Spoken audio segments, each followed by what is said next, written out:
Bom dia a todas e todos para o segundo seminário de Filosofia Africana e Afrodiaspórica da BPN. E está hoje, essa sexta-feira, vindo aqui com duas apresentações que vão ser muito boas, assim, discussões.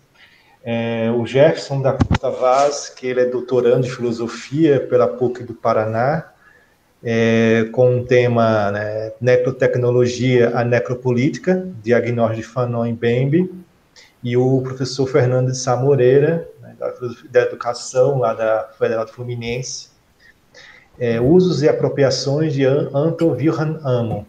Então, vai ser duas conversas que eu acho que vai render uma boa discussão, ainda mais que a questão da filosofia africana, do IFA, que está sendo formado, que é o Instituto de Filosofia Africana no Brasil, que está em processo de criação. Espero que próximo ano a gente tenha mais novidades, mais do IFA. Bom, aí o combinado, vai ser um pouco... Cada um vai falar uns 20, 25 minutos, depois vai ter perguntas, e a pessoa que está assistindo, talvez pode já colocar no decorrer da apresentação suas considerações, perguntas, que a gente vai compilando para depois fazer o questionamento aos apresentadores aqui, aos palestrantes. Eu acho que podemos começar, Acho que começando com o Jefferson, pode se apresentar melhor, assim, para o pessoal. Muito obrigado, Tiago, Adil. Também agradeço publicamente ao Duda, que estava aqui, também proporcionou para a gente esse ambiente de debate, de conversa. Eu sou o Jefferson, para quem ainda não me conhece, ingressei há pouco tempo ali no grupo do Zap, de Filosofia Africana, por indicação do professor Sérgio, e o que eu tenho para apresentar aqui hoje é fruto de uma reflexão que a gente tem desenvolvido ali na PUC Paraná, num grupo experimental de estudos de filosofia da tecnologia afrodiaspórica, ou filosofia da tecnologia africana no Brasil. Ou seja, pensar essa dimensão tecnológica, de uma perspectiva africana e, no entanto, é construída aqui no Brasil. Só que a gente está tentando assim, estabelecer um conceito exatamente do que se trataria essa filosofia da tecnologia africana, porque esse é o nosso primeiro esforço, para que a gente possa, então, ter ali uma base comum, partilhar do mesmo vocabulário, para que a gente possa, então, fazer ali produções, enfim, estabelecer discussões com base nisso. Esse grupo é coordenado pelo professor Sérgio Luiz Nascimento, juntamente do professor Ivo, ou Mano Ivo, como eu costumo dizer, e eu estou participando nesse suporte mais de divulgação, de, enfim, passar mensagens, como se fosse assim, uma função de secretariado, no entanto, aprendendo muito. Então, o que eu trago aqui hoje, gente, é uma experimentação, e por isso eu fico aberto a qualquer comentário, qualquer crítica que venha assim, ajudar a gente a cada vez mais aprimorar, estabelecer um esquadrinhamento um tanto mais preciso, um solo onde a gente possa pisar assim, com firmeza para pensar essa filosofia da tecnologia africana no Brasil ou afrodiaspórica. Eu vou partilhar aqui a tela porque eu preparei um texto, tá? E eu tenho algumas citações que eu pretendo fazer. Eu não sei se eu vou seguir o texto à risca ainda, tá? Mas tem algumas citações que eu pretendo fazer e que seria legal a gente ter uma visão em comum delas. Eu vou compartilhar aqui rapidinho. Todo mundo consegue ver a tela? Sim. Tá, agora sim. Tá, maravilha. Então, muito obrigado novamente. Vou começar aqui a leitura do texto, mas eu não vou tentar não me deter muito nisso. Tá? É um pequeno Ô Jefferson, sim? Tem como você colocar no modo de apresentação? Tem. Massa, porque fica um pouco maior. Isso. Massa. Aí. Então, esse é o título, Necrotecnologia, a Necropolítica, Diagnóstico de Fanon e Mbembe. E a tentativa aqui é pensar até essa ideia de necrotecnologia. Eu imagino que esse conceito, inclusive, já exista, mas eu não parto de um princípio assim, de que é uma coisa já muito presente, assim, muito relacionada com o pensamento de Frantz Fanon, né? Até porque não existe uma menção por parte dele desse conceito em sua produção textual, em suas contribuições teóricas, né? No entanto, né, eu fiz um trabalho recente, né, desse artigo Aqui a Voz da Argélia, em que é um artigo que já ganha esse título porque se trata de digamos assim, de um mote, né, em que uma estação de rádio, né, para chamar seus ouvintes, né, faria, né, ou seja, é como se fosse uma palavra inicial, uma primeira saudação aos ouvintes, né. Então, aqui a Voz da Argélia seria, então, um locutor de rádio, né, avisando que aquele programa está no ar, né, e assim estabelecendo um diálogo inicial com as possíveis ouvintes, né. E então esse conceito aqui, né, que muito em conversa até com o Mano Ivo a gente acabou pensando, né, nesse contexto aqui da apresentação é para pensar, né, para refletir sobre a maneira com que ele se encontra implícito nesse texto de Fanon. Não é uma coisa que o Fanon diz, né, com todas as letras. No entanto, a gente está ali pensando, refletindo a possibilidade de que, no no proscênio das reflexões, o Fanon estava pensando exatamente disso, né? Uma necrotecnologia. Né? E o que seria basicamente isso? Né? Aí a gente, né, parte desse recurso, né, de desmontar as palavras, como a gente vê na filosofia, né, uma forma muito tradicional, e para tentar ali esboçar mais ou menos o que a gente quer dizer com esse conceito, mas com base em todo esse arcabouço simbólico, né, que a gente herdou do latim, né? Caso nós que falamos português e o Fanon e o Mbembe como pessoas francófonas. Né? Então, a tecne significa essa produção, esse de movimento, essa ação. O seu correspondente em latim, aí que me abriu muitos olhos, até, é o ars, essa palavra ars, que significa arte ou ação, e é o antônimo de inars, ou seja, da inércia. Né? Então, até a própria tecnologia parece uma contradição em termos, porque necro, como indicativo de morte, e tecne, ou ars, como produção de movimento, a necrotecnologia parece uma coisa pensada para não se pensar a própria tecnologia, para não se pensar exatamente essa produção de ação, né? E nós estamos conduzindo a hipótese de que o Fanon pensa exatamente isso, quando ele escreve esse artigo aqui, A Voz da Argélia, ou seja, os meios pelos quais, né, por uma iniciativa colonizadora, se produziu a morte de pessoas, a morte de corpos, né? A morte e também em aspectos culturais, como a gente vai ver mais adiante. E disso que vem essa também outra hipótese de que isso, de certa maneira, antecipa e tem uma relação com o que o Mbembe chama de necropolítica, né, que é uma política pensada a partir do direito de matar, né, como está bem posto no artigo do Mbembe. Né. Bom, aqui então seria mais assim, para a gente pensar uma orientação geral, um horizonte geral que a gente está pensando com isso. Então, a necrotecnologia seria essa ação pensada com o intuito de promover a morte e a inércia. Ou seja, seria uma arte promovida para o silenciamento da própria arte.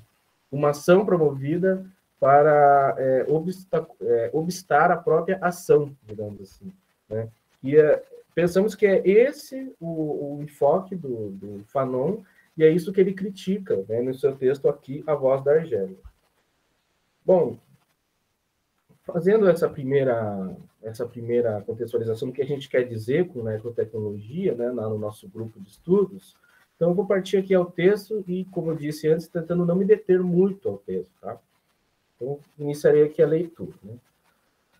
Né? Fanon e a tecnologia, né, que é o nome dessa sessão, como está ali na apresentação.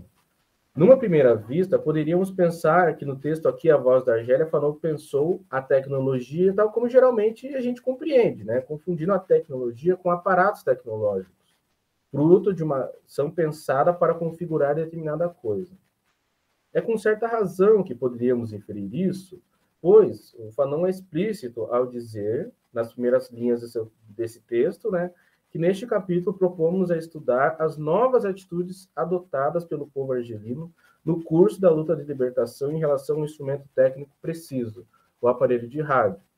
Ou seja, essa ênfase que ele dá no aparelho de rádio pode nos levar a pensar que ele está falando dos aparatos tecnológicos em si. No entanto, quando ele fala em estudar novas atitudes, A gente está seguindo por essa hipótese que está falando das novas manifestações artísticas, ou seja, do novo modo de engendrar jeitos de lidar com tais aparatos tecnológicos, que foi algo, como é posto aqui no texto, sem precedentes. Foi uma coisa completamente nova, que a gente vai visualizar isso mais no final, né, como ele menciona no artigo.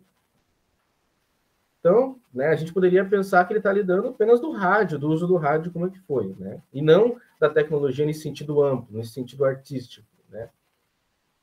Porém, algo que não podemos perder de vista nesse texto é que ele narra a vitória do telefone árabe, né? Logo a gente vai ver exatamente o que isso quer dizer, né? Sobre a prática que ficou conhecida por essa expressão, disse Fanon, né? Nos países do Maghreb, os europeus chamam o telefone árabe a rapidez relativa com a qual, de boca em boca, as novidades são difundidas na sociedade autóctone, né? Então, telefone árabe era exatamente essa expressão pejorativa para falar como que as pessoas tinham aquela circulação de informação, né? Enfim. Tratava-se, sendo assim, de uma forma tradicional de difusão de informações popular entre o povo argelino.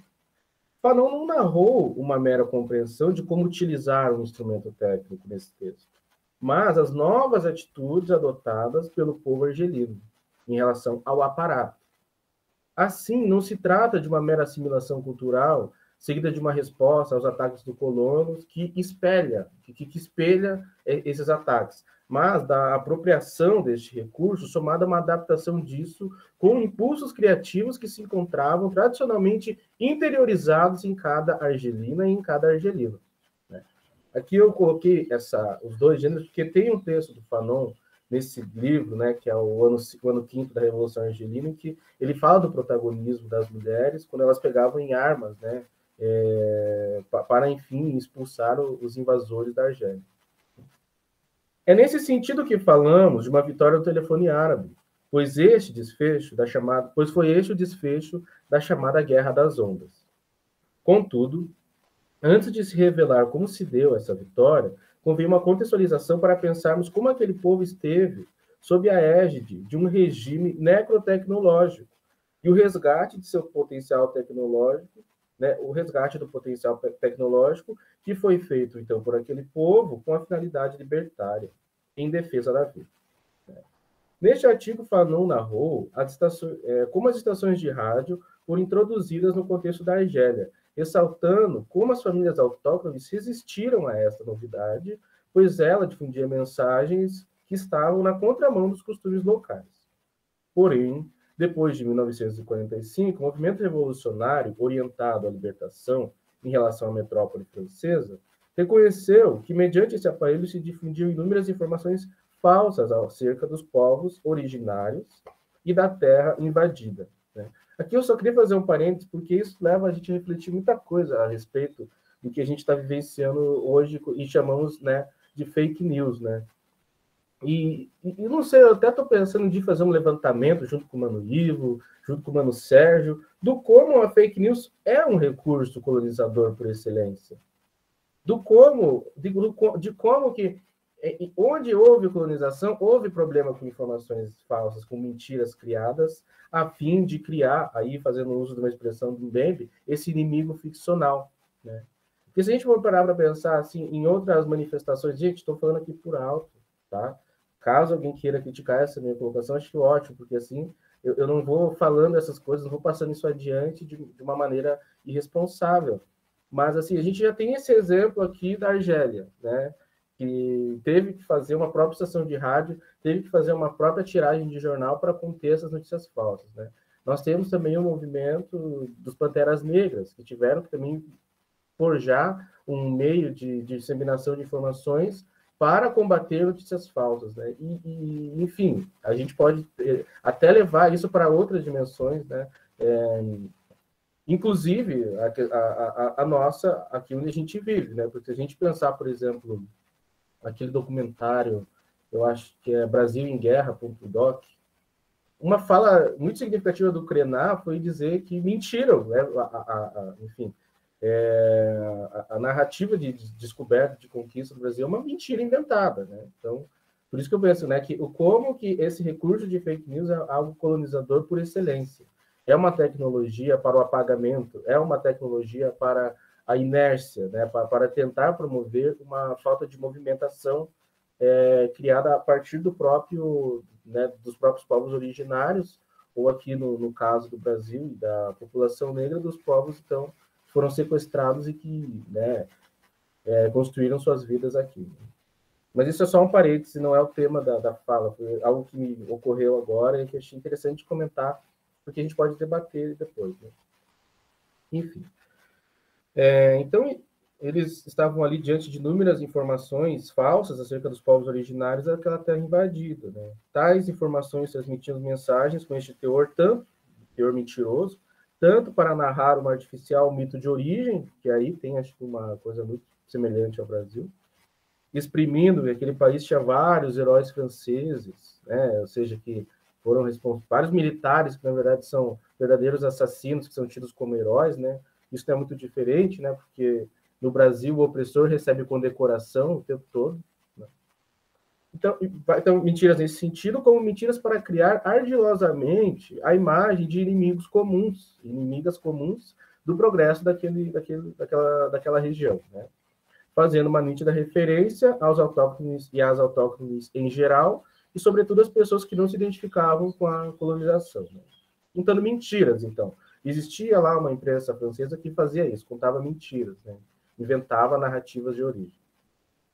Ao descrever o sentido do rádio para os invasores, Fanon teceu comentários dizendo que a rádio, né, enfim, para o colonizador, para os colonos e as colônias, né, é um dos meios de escapar à pressão inerte, passiva e esterilizante do indígena circundante. É, segundo a expressão costumeira do colonizador, o único meio, né, de ainda se sentir um homem civilizado, né? Era isso que o Fanon ouvia das pessoas lá que estavam invadindo aquele território, né? E, além disso, entre os agricultores europeus, a rádio é, em geral, vivida como um laço com o mundo civilizado, como instrumento de eficácia e resistência à influência corrosiva de uma sociedade indígena imóvel, sem perspectiva, atrasada e sem valor. Então, isso aqui, gente, a gente já está pensando como uma necrotecnologia, pois é uma arte pensada, né, para estagnar, digamos assim, a possibilidade de interpretativa acerca de um povo, né? A gente não consegue mais compreender aquele povo como um movimento, né, como algo que se constrói, que se edifica, que tem seus próprios artifícios, que tem sua própria tecnologia, vamos colocar assim, porque se coloca aí essa etiqueta que prende essa coisa e estabelece uma inércia, né? Ou seja, coloca aquilo num esquadrinho do qual não há mais sentido senão aquele rótulo empregado, né? Há nisso uma expressão tecnológica que antecede a utilização do aparato tecnológico em si, pois podemos identificar nisso uma estratégia para a criação daquilo que Mbembe chama de inimigo ficcional. Essa tecnologia que precede o aparato, ou seja, o rádio, se pronuncia por se tratar de uma ação, de uma arte, que artificialmente pensa na produção de um discurso que legitima e chancela a prática de negação e aniquilamento dos saberes tecnológicos do povo autóctone, que é rotulado como inimigo, né? Sendo uma ação pensada para produzir esse aniquilamento, é, por conseguinte, uma necrotecnologia. Trata-se de um raciocínio que leva as consequências práticas e políticas, o tão reconhecido complexo cartesiano, né, de separar as coisas para depois nunca mais juntá-las, né? Como a gente bem conhece, ou seja, vai separando em camadas, isso é bom, isso não é bom, isso tem, enfim, vai colocando os ovos e nunca mais consegue achar aquela possibilidade de juntar novamente, né, de ver aquilo como o complexo que é. Isso é nítido se pensarmos como as sociedades se desenhavam em compartimentos no território africano invadido, segundo observou Fanon em Os Condenados à Terra. E aqui é uma citação já bem conhecida, né, acerca da cidade do colono e cidade do colonizado, né? E é nisso também que a gente tenta sustentar que há uma necrotecnologia, né? Porque a cidade do colono é uma cidade sólida, toda de pedra e ferro, é uma cidade iluminada, asfaltada, onde os caixotes do lixo estão sempre cheios de vestígios desconhecidos, nunca vistos nem sonhados. Os pés do colono não se veem nunca, a não ser no mar, mas poucas vezes se podem ver de perto. pés protegidos por fortes sapatos, apesar das ruas de sua cidade serem limpas, lisas, sem covas, sem pedras. A cidade do colono é uma cidade farta, indolente, está sempre cheia de boas coisas. A cidade do colono é uma cidade de brancos e de estrangeiros. A cidade do colonizado, a cidade indígena, é uma cidade negra. O bairro árabe é um lugar de má fama, povoado por homens também de má fama. Ali nasce-se em qualquer lado, de qualquer maneira, morre-se em qualquer parte, e não se sabe nunca de quê. É um mundo sem intervalos. Os homens estão uns sobre os outros, as cabanas dispõem-se do mesmo modo. A cidade do colonizado é uma cidade esfomeada, por falta de pão, de carne, de sapatos, de carvão, de luz. A cidade do colonizado é uma cidade agachada de joelhos a chafurdar. Interessante que essa passagem é citada pelo Mbembe, em Necropolítica. Então, por isso até a gente está pensando que essa ideia de necrotecnologia antecede, de certa maneira, né? A ideia de necropolítica. Identificamos que a lógica artificiosamente produzida para justificar este regime busca promover um paulatino marchar para a morte do povo autóctone, intencionando a inércia das pessoas colonizadas, tanto na dimensão corporal, biológica, como na dimensão cultural. Então, agora a gente fez a contextualização do que estava ali em questão, né? A vitória do telefone árabe se iniciou quando os revolucionários argentinos passaram a compreender o funcionamento do rádio e utilizar aquele veículo de informação para o confronto organizado. É criado, em meados de 1956, a Voz da Argélia Combatente, uma rádio organizada pelos argelinos com a intenção de transmitir informação de origem não francesa, né? Então, aqui o Fanon fazendo algumas considerações sobre isso, diz que o argelino, que deseja viver ao mesmo nível que a Revolução, finalmente tem a possibilidade de ouvir uma voz oficial, aquela dos combatentes, para lhe explicar o combate, lhe contar a história da libertação em marcha, incorporá-la, enfim, à nova respiração da nação. Ao perceber isso, representantes da colônia francesa iniciaram um processo de sabotagem dos meios de informação argelinos, né? Se iniciou um empreendimento dedicado a inviabilizar a escuta das mensagens sobre os feitos africanos no campo de batalha. Ou seja, técnicos de rádio francesa, né, não mediram esforços para fazer com que a transmissão argelina fosse continuamente interrompida por ondas de interferência, fazendo com que um ruído, né, ominoso obstasse a compreensão, né, de quem quisesse ouvir a voz da Argélia. Tal foi a Guerra das Ondas, ocorrida no meio do processo de conquista da independência da Argélia. Fanon narrou assim o acontecimento. Então, gente, novamente, necrotecnologia, uma tecnologia pensada para parar essa ação, esse movimento que quer a vida. Os técnicos de rádio franceses acharam um meio, enfim, de invadir as ondas, né, a transmissão de ondas de rádio, da Rádio Argélia, né, a Rádio da Argélia Combatente, para inviabilizar que o povo ouvisse os seus representantes revolucionários e tivesse notícias, novidades acerca do que estava acontecendo, né, em campo de batalha, no confronto, né? Então, é disso que a gente está tentando falar e está tentando estabelecer esse conceito ali no texto de Fanon, não o conceito de necrotecnologia em geral, mas tentar reconhecer esse conceito no interior desse artigo que a gente está trabalhando aqui. Tá? Jefferson, 20 minutos. Quanto? 20? Tá, então só um pouquinho eu vou passar aqui. Eu tenho mais 5, certo? Alô? Sim, aqui. sim, isso. Então eu vou passar aqui rapidinho, né? Essa parte que eu já expliquei, basicamente, o que era a Guerra das Ondas, né? E o que foi feito, então, de certa maneira, para que se superasse isso, né? Que foi a vitória do telefone árabe, né? Então, o Fanon narrou dessa forma aqui. Mas, de um comum acordo, depois de uma troca de opiniões, ocorre que a voz... Ah, não é isso. É antecipadamente, né? Então, os argelinos, em vista desses mecanismos de dificuldade, né, eles aconselharam, né, mediante a disseminação de panfletos, os argelinos a se manter à escuta de maneira permanente durante 2 ou 3 horas. Ao curso de uma mesma emissão, um segundo aparelho, emitindo em um outro comprimento de onda, transmitia da primeira estação de rádio com interferências. Esse é o problema. O ouvinte que foi incorporado na batalha das ondas percebia a tática do inimigo de maneira quase física, muscular, e enganou a estratégia adversária. Muitas vezes, somente um operador, de orelha colada contra o aparelho, tinha a chance inesperada de ouvir a voz. Os outros argelinos presentes na sala recebem um eco daquela voz, né, por intermédio do intérprete privilegiado que, veja o fim da emissão, é literalmente cercado. Então, assim, eles se reuniam numa sala, uma pessoa tentava ouvir, e o que ela ouvia, ela passava para os outros, né? Eu vou ter que correr aqui, gente, não vai ter jeito, né? E a vitória do telefone árabe, queremos dizer, porque aí cada casa que ficava acompanhando, né, as notícias da guerrilha, né, do evento revolucionário para a libertação da Argélia, em cada casa, cada qual ouvia um fragmento de informação, né? Não dava para saber o que exatamente se tratava, mas ouvia-se uma palavra, ouvia-se uma sílaba, ouvia-se alguma coisa, assim, algum tipo de expressão, né, mostrando entusiasmo. E os árabes, então, coletivamente se juntavam e perguntavam para os outros: o que você ouviu? Eu ouvi isso. Então eu ouvi aquilo.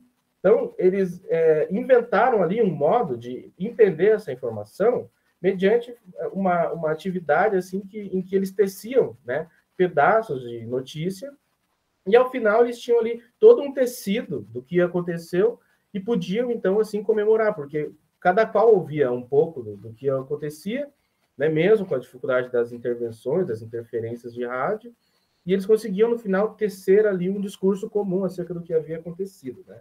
Então, é por isso que o Fanon fala que na Argélia, aqui nessa segunda citação, nunca houve, a bem dizer, em relação à rádio, a conduta receptora de adesão e aceitação. Como processo mental, assistimos, a partir de 56, uma quase invenção técnica. Porque isso, eles usaram aquela coisa que já era tradicionalmente, né, aquela prática tradicional de veicular informações, de transmitir informações, e juntaram com a circunstância da rádio, que ainda que tivesse todas essas dificuldades, não conseguiu, de maneira alguma, desanimar os argelinos em relação, né, da compreensão da informação. Aí, ao final, assim, só para a gente encerrar, eu separo aqui essa passagem do Mbembe acerca da necropolítica, que também fala da morte em termos culturais, né? Que ele diz no texto Necropolítica: minha preocupação é com aquelas formas de soberania cujo projeto central não é a luta pela autonomia, mas a instrumentalização generalizada da existência humana e a destruição material dos corpos humanos e populações, né? Ou seja, a destruição de populações também nesse sentido de paralisar a possibilidade de ação e de construção, assim, enquanto sociedade, enquanto população, né? E isso passa, né, por saberes tecnológicos, ou seja, por criação de condições de convivência, né?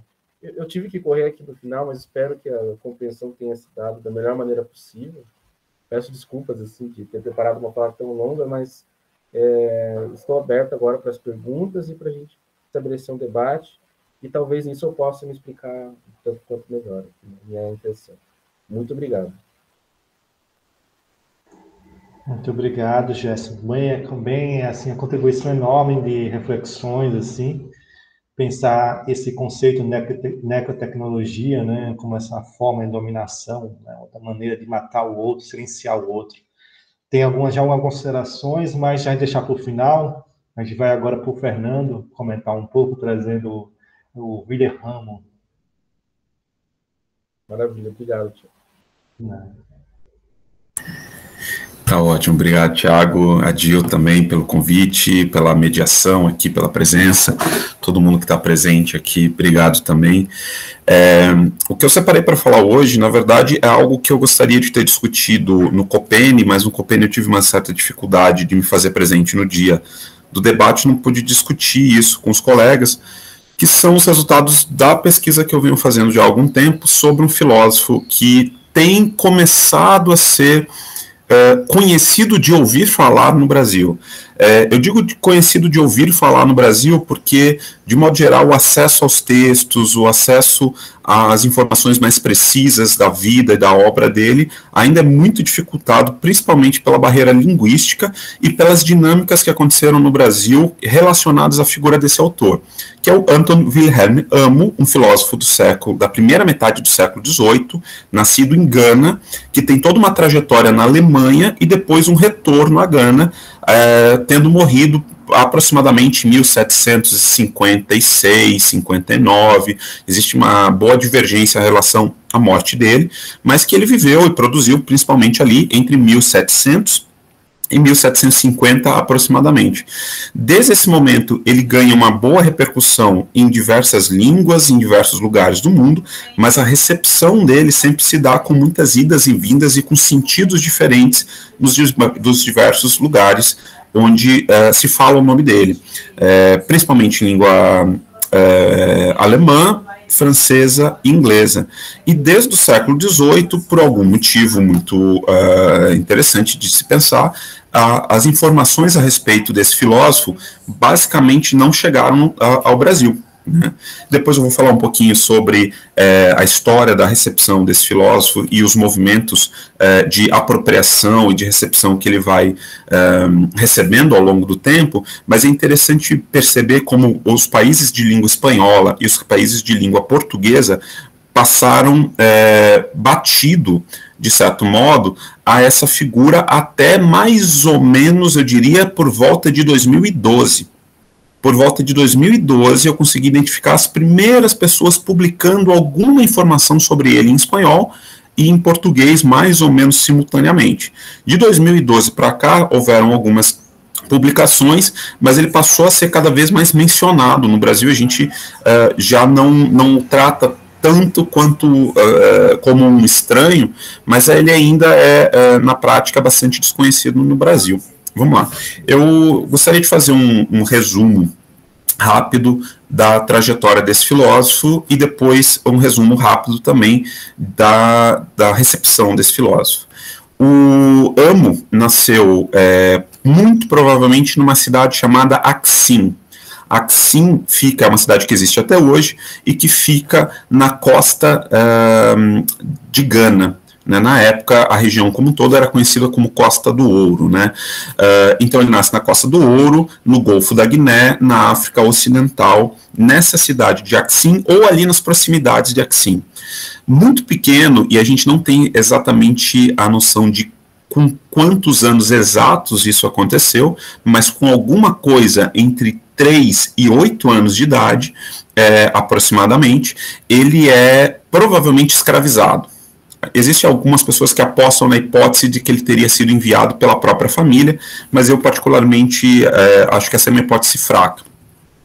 Ele provavelmente foi escravizado, não sabemos exatamente como, sob quais condições, e carregado, levado para a Europa, mais especificamente para Amsterdã, para a Holanda, pela Companhia Holandesa das Índias Ocidentais, que na época, naquela região da Costa do Ouro, tinha um domínio bastante grande do comércio de mercadorias, e entre essas mercadorias estavam seres humanos que eram escravizados na região, levados para as colônias holandesas nas Américas, no Caribe e na América do Sul, eventualmente comercializados também com as colônias inglesas na América do Norte, etc., etc., alguns deles, inclusive, comercializados no Brasil, e depois seguiam para a Europa e iam fazendo o comércio triangular, como a gente bem sabe, da história da escravização de africanos no século XVIII. Por algum motivo, e muito provavelmente porque ele era novo, ele não foi vendido como escravo nas Américas. Na época, os holandeses já tinham tanto ocupado quanto perdido o Nordeste brasileiro, mas ainda tinham colônias, principalmente no Caribe. Por algum motivo, ele não é deixado no Caribe, mas muito provavelmente na viagem de ida dele para a Europa, ele passa pelo Caribe, mas é levado para a Europa. Sendo muito novo, ele provavelmente tinha um certo lugar num mercado de pessoas escravizadas, do qual a gente fala muito pouco, que é o mercado europeu. Né, que tinha uma certa recepção variada, de acordo com os países, de negros escravizados, de pessoas escravizadas, mas que tinha, no caso da Alemanha, uma certa predileção por crianças escravizadas. Então, naquele momento em que a escravização de africanos era extremamente intensa, extremamente bem remunerada, mas ao mesmo tempo muito farta, o início do século XVIII, uma criança tinha pouco valor na América. Era muito mais interessante o comércio na América de homens, principalmente adultos. jovens, mais adultos, mas na Europa, em algumas regiões, existia um mercado de crianças, existia um interesse particular pela compra, pela aquisição de crianças escravizadas. Ele vai para Amsterdã e ele acaba chegando numa circunstância também pouco conhecida, num dos vários reinos que faziam a Alemanha da época, que compunham, na verdade, o Sacro Império Romano Germânico, que é o Ducado de Braunschweig-Wolfenbüttel, que era um ducado importante, relativamente pequeno, se a gente for considerar hoje o tamanho das cidades mais importantes desse ducado, e a região na Alemanha atual, ela não é uma região lá muito conhecida, embora as cidades tenham uma importância histórica, são relativamente conhecidas, elas são pequenas, comercialmente não são tão relevantes assim, mas no século XVIII era um ducado extremamente importante e muito bem relacionado politicamente na Alemanha. O duque de Braunschweig-Wolfenbüttel era um cara já muito velho na época, chamado Anton Ulrich, que acaba recebendo essa criança africana escravizada. E ele teria dado ele de presente para o filho dele, um cara chamado August Wilhelm, que vai ser o sucessor do Anton como duque de Braunschweig-Wolfenbüttel. Há uma série de especulações de quais são as condições de vida que ele passou durante a sua infância. A gente tem pouquíssimos documentos que atestam o que ele estava fazendo lá, mas muito provavelmente ele passou a ocupar uma posição que na Alemanha do período era conhecido como Kammermohr, que poderia ser traduzido como uma espécie de camareiro mouro da corte, Hofmohr também era uma palavra usada para se referir a quem ocupava essa posição. E é interessante porque é justamente a ideia de que você tem um mouro. Na Alemanha, na época, essa era uma palavra usada para designar qualquer africano, independente de cor de pele, independente de religião. Qualquer africano na Alemanha, naquele período, era chamado de mouro. Então, era um mouro, mas que tinha uma função de servir como uma espécie de serviçal de luxo da corte. Para mostrar como essa corte era poderosa, inclusive conseguia trazer africanos, etc. e tal. Nessa posição, era esperado que ele tivesse algum grau de educação. Então, por isso, até uma certa predileção por crianças, porque você tinha toda uma etapa de formação para alguém ocupar essa posição. Não se sabe exatamente por que e como, mas o amo consegue não só permanecer nessa condição, que seria esperado que ele permanecesse para o resto da vida dele, uma espécie de escravo num lugar em que a escravidão formal não existia, mas ao mesmo tempo ele não tinha como muito sair dessa condição de serviçal na corte, para um estudante universitário.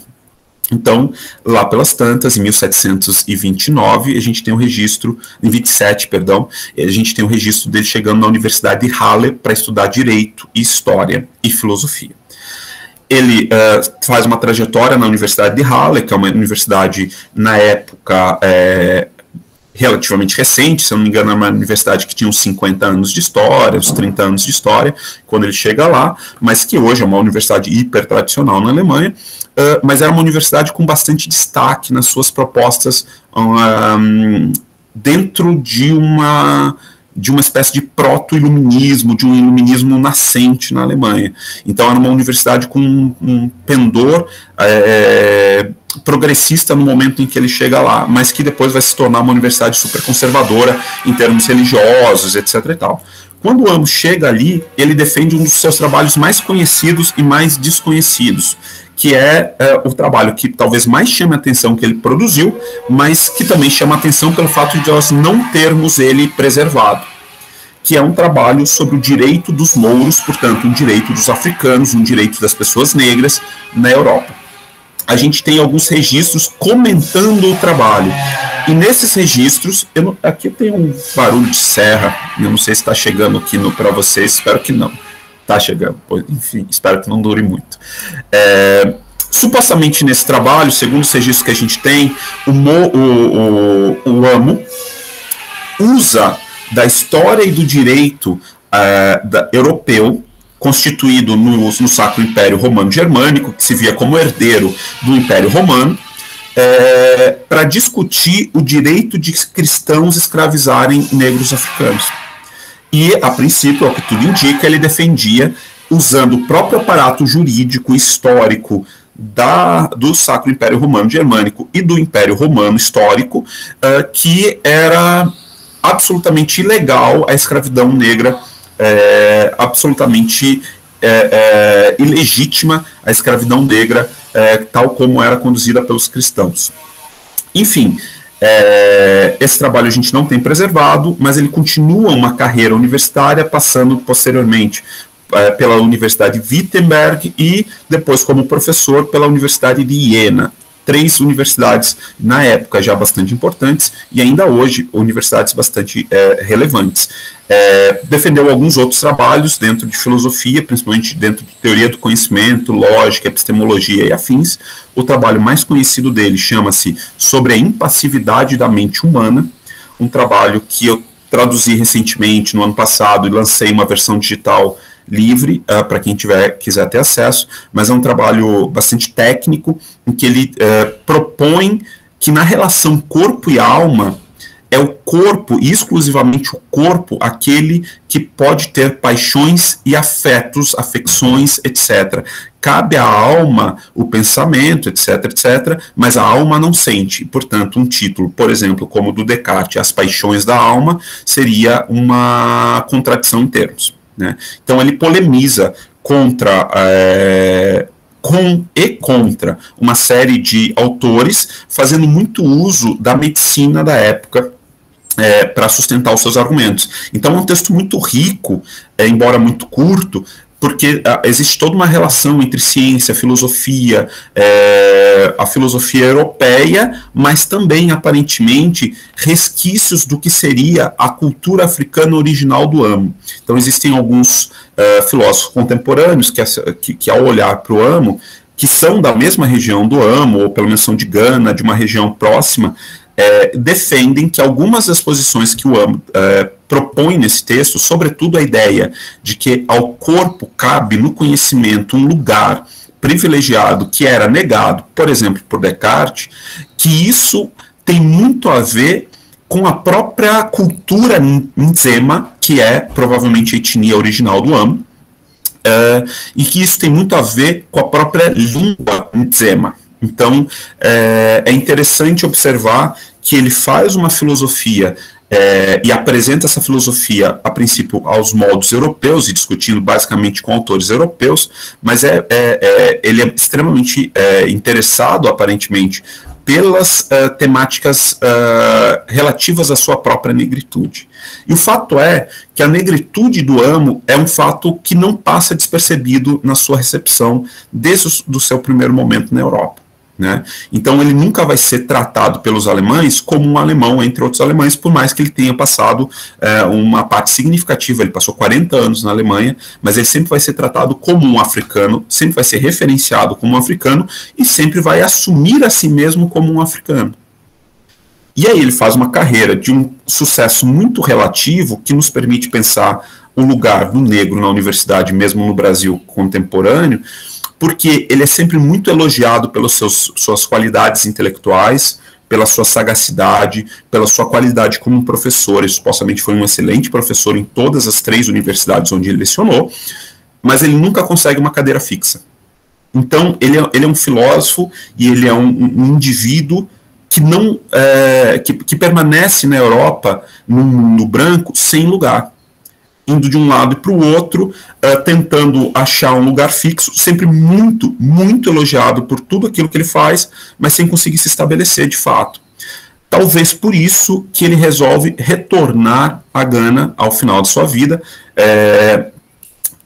exigindo que a própria Companhia Holandesa das Índias Ocidentais, que o trouxe originalmente para a Europa, o levasse de volta para Gana, e ele consegue. Ele consegue esse retorno, gratuito inclusive, para Gana, e quando ele se estabelece novamente em Axim, a gente tem pouquíssimas informações a respeito do que ele fez desde então, mas existe um relato que fala sobre algumas das suas ações em África, e o fato de que aparentemente ele era respeitado pelo próprio povo Nzema como uma espécie de homem muito sábio e como talvez uma espécie de adivinho também, pelo período em que ele pôde ali viver o final de sua vida lá. Existe uma hipótese, inclusive, de que ele tenha usado o seu conhecimento de direito para conseguir a libertação de algumas pessoas que teriam sido escravizadas ilegalmente. Então, um pesquisador ganês encontrou, um tempo atrás, um documento da Companhia Holandesa das Índias Ocidentais que relatava a repatriação de 6 escravizados ilegais que tinham sido trazidos para o Suriname, mais ou menos na época que o Amo tinha retornado para Gana. O documento não cita quem é que fez o pedido, cita apenas que alguém que fez o embate jurídico para conseguir essa repatriação seria um irmão de um dos escravizados, portanto, a princípio, um homem negro local, e que ele deveria, inclusive, ser indenizado, etc. e tal, né? E que a repatriação teria sido possível com muitos custos para a companhia, mas que, enfim, era uma escravização ilegal e, portanto, tinha que ser feito o retorno. A gente não sabe se foi o Amo que fez isso, mas o Amo era supostamente talvez a pessoa africana, negra, irmão possivelmente de um escravizado no Suriname, que teria conhecimento jurídico para fazer esse tipo de embate.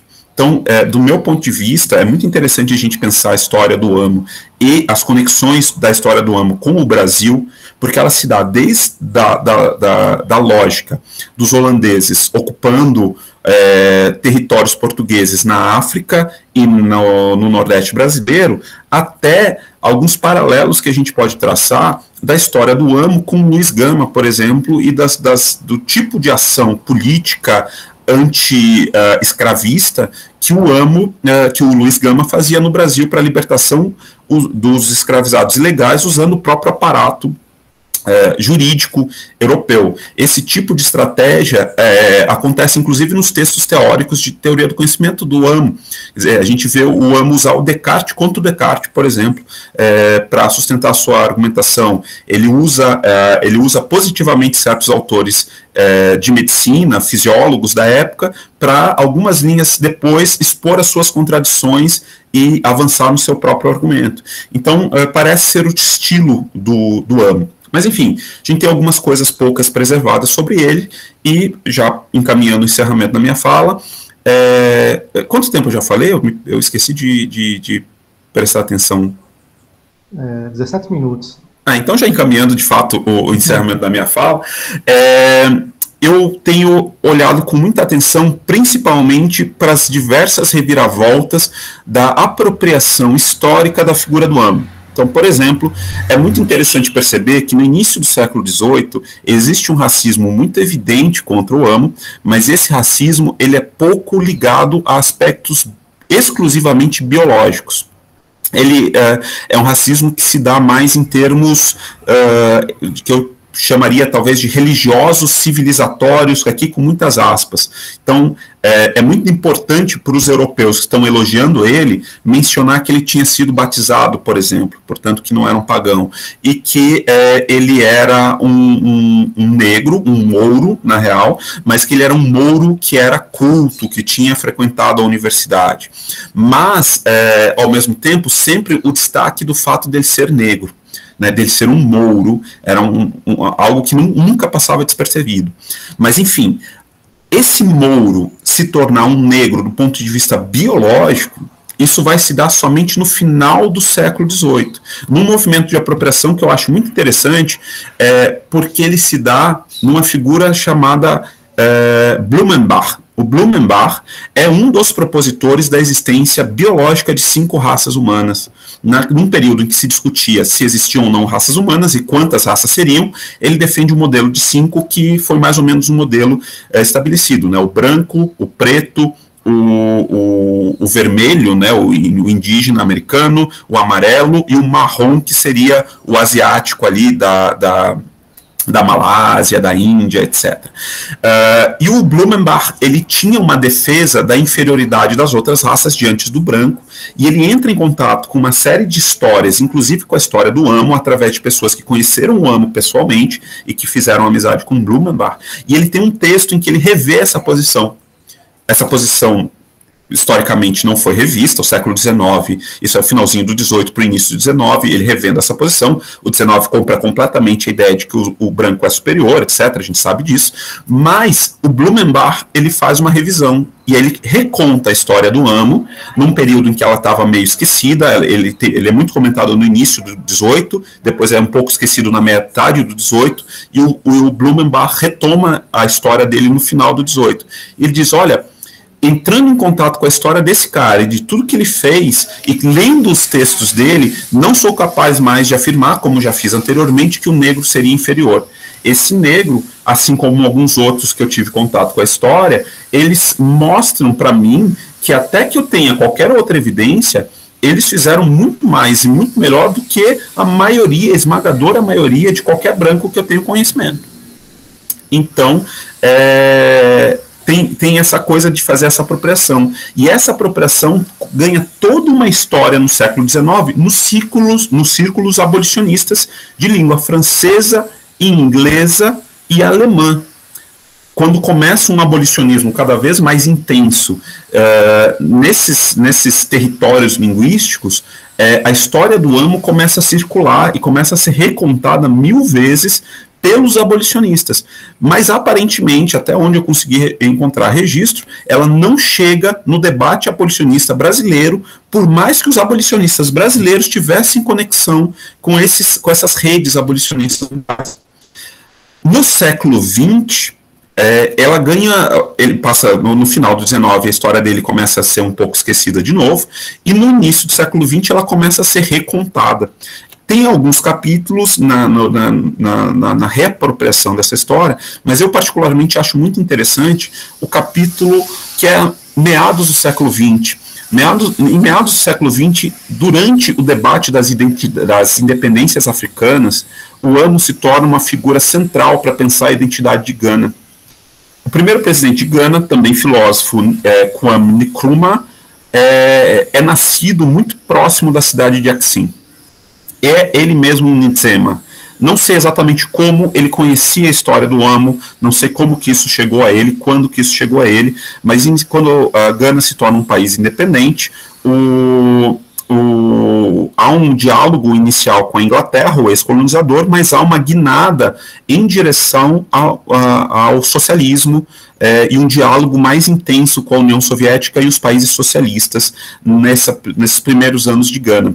O Nkrumah vai, então, à Alemanha Oriental, que, por coincidência, é onde o Amo viveu antes de existir a Alemanha Oriental. As cidades relevantes na história dele ficaram todas dentro da Alemanha Oriental, e ele vai exigir das universidades e do governo socialista comunista da Alemanha Oriental que fizesse o resgate da história do Amo, que reencontrasse os documentos, que fizesse um estudo sério do Amo. Então, a partir da década de 60, a história dele começa a ser recontada, e ele de fato consegue que isso seja feito, dentro já de uma discussão sobre capitalismo, socialismo, racismo, etc., etc., condições diaspóricas, e recentemente ele se tornou um símbolo para a comunidade afro-alemã.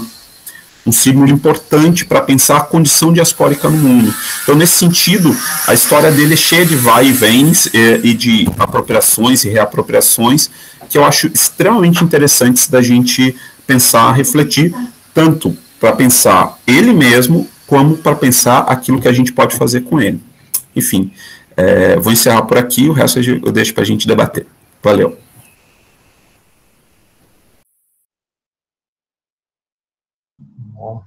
Certinho, 25 minutos.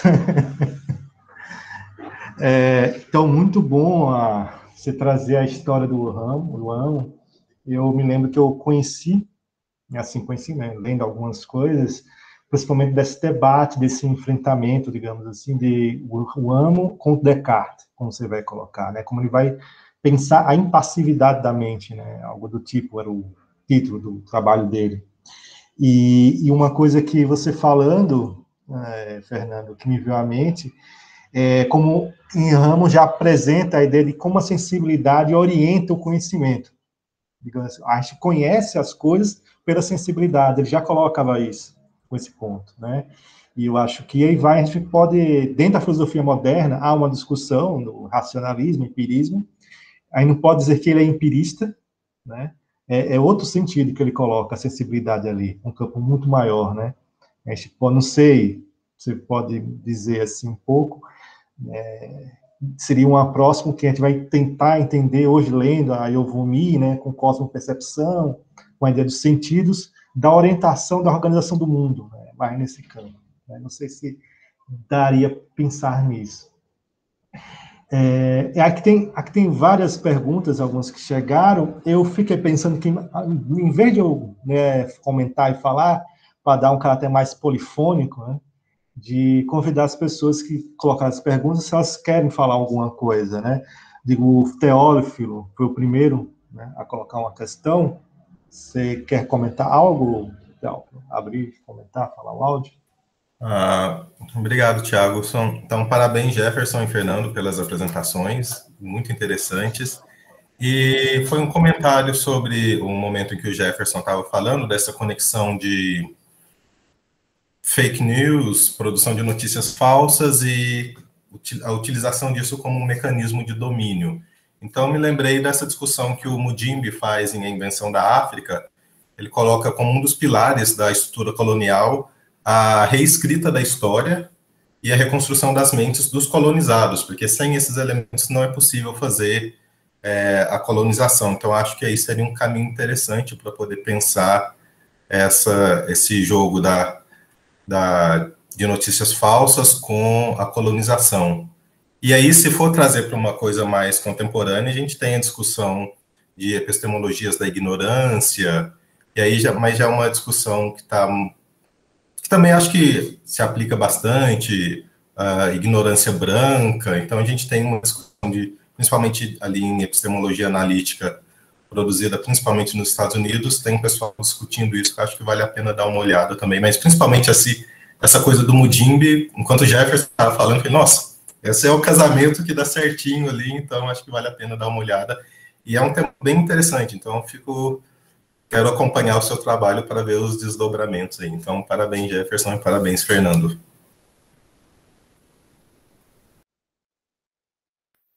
Obrigado, Teófilo. Eu anotei aqui a indicação e certamente vai muito ao encontro do nosso intento, né, da nossa intenção, e de como essa invenção, né, o próprio título, né, a invenção da África, né, que é algo que há de se combater.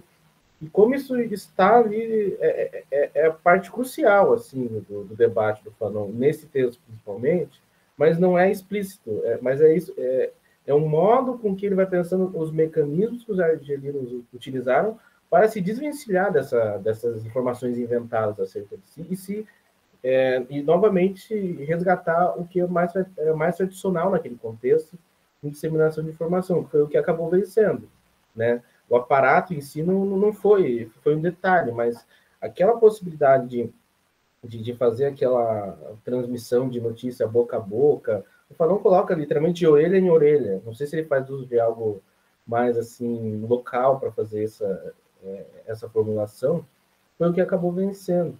E a ideia também do nosso grupo, posso aproveitar que só falar rapidamente, é pensar essas coisas no Brasil, de como, né, a invenção, digamos assim, a invenção, né, do povo africano no Brasil foi feita e quais foram os meios, quais foram as expertises, como fala o Mano Ivo, para se desvencilhar disso, né? Por exemplo, existe uma invenção acerca da palavra favela, por exemplo, que está muito descolada daquele vegetal que era muito ali presente no ambiente dos morros e que motivou a chamar, então, aqueles coletivos, aquela formação social de favela, por conta de várias invenções, vários processos tecnológicos de invenção de uma pretensa identidade para aquele local, mas que nada tem a ver, né? Está totalmente descolada daquilo. E existe no samba várias informações acerca de como isso é mentiroso, né? Inclusive tem um samba do Zequete, em que ele fala assim, você pode me prender e pode me bater, pode até deixar-me sem comer, mas eu não mudo de opinião. Daqui do morro eu não saio, de jeito nenhum. E se não tem água, eu furo um poço, se não tem carne, eu pego o osso, deixo na sopa, boto na sopa e deixo andar. Infelizmente isso é tão real, né, atualmente. As pessoas estão pegando o osso para poder ter os nutrientes básicos. Mas é esse fato da pessoa se localizar com aquele lugar e não sair de lá enquanto não contar a sua verdade. Sobre isso que eu agradeço muitíssimo, Top, pela sua contribuição. Eu vou atrás dessa biografia. E te manter informado, evidentemente. Valeu.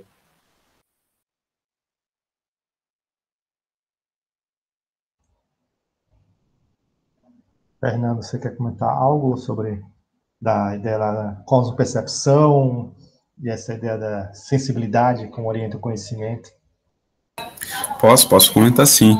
Então, é isso, né? Eu acho o Amo uma figura muito, sobretudo muito independente do ponto de vista da sua formação, intelectual, né? Então ele está lá, né, fazendo toda uma aproximação, de fato, com um racionalismo posto ali, mas sem aderir a ele. E, de fato, ele também faz uma aproximação a um empirismo, ele lê os empiristas da época, mas ele não compra esse empirismo 100%. E ele, de fato, estabelece, nesse seu diálogo, uma importância fundamental para o corpo, para que a gente possa pensar o conhecimento. Exatamente, aí que está a minha questão, que eu lamento muito ainda em relação ao Amo. Exatamente até onde ele vai levar isso, a gente não sabe, né? Porque o texto, isso é importante de levar em consideração.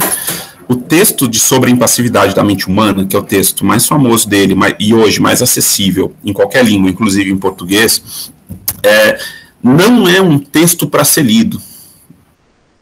O que eu quero dizer com isso? Ele é um texto que deve ser lido, obviamente, mas ele não é um texto para ser somente lido. Ele era um texto que acompanhava a apresentação oral da dissertação. É uma dissertação defendida, que o grosso daquilo que tinha para ser dito é para ser dito oralmente no dia da apresentação. O texto é quase que como uma organização das ideias principais que o Amo entrega para a banca, para que a banca possa ter as primeiras impressões a respeito daquilo que ele quer dizer. Mas ele está justamente colocado num momento histórico em que, nas universidades alemãs, o oral e o escrito estão em disputa, né? E estão em disputa de tal modo que ainda o oral tem uma prevalência sobre o escrito. Então, quando a gente lê a impassividade da mente humana, existe um certo estranhamento na forma do texto. O texto ele é esquisito, a organização do texto é esquisita. Porque, de novo, o texto não é para ser solitário, ele é para ser acompanhado pela própria figura viva que escreveu o texto ali apresentando. A gente tem preservado esse texto, tem preservado um outro texto dele que tem a mesma lógica, que é a oralidade, tem um lugar privilegiado e não o texto, e um terceiro texto que é muito difícil de acessar, mas é um texto um pouco mais desenvolvido, que é uma organização de aulas e tudo mais dele. E de alguns pensamentos a respeito de lógica, epistemologia, etc. e tal. Mas o fato a gente não sabe exatamente até que limite ele estava disposto a levar, por exemplo, a proposta do lugar do corpo. A gente consegue ir mais ou menos deduzindo isso, e aí conseguimos ver, como você bem comenta, Tiago, que esse corpo ele não é limitado pelos caráteres meramente de uma sensação, de uma sensibilidade, como se propunha no empirismo, ou mesmo como se propunha no racionalismo, no empirismo inglês ou no racionalismo francês, mas é muito curioso a gente, de repente, pensar que isso poderia nos conduzir mais fortemente a alguma coisa como uma cosmopercepção, mais ou menos como proposto mais recentemente. Mas, de fato, assim, é difícil saber até onde ele ia.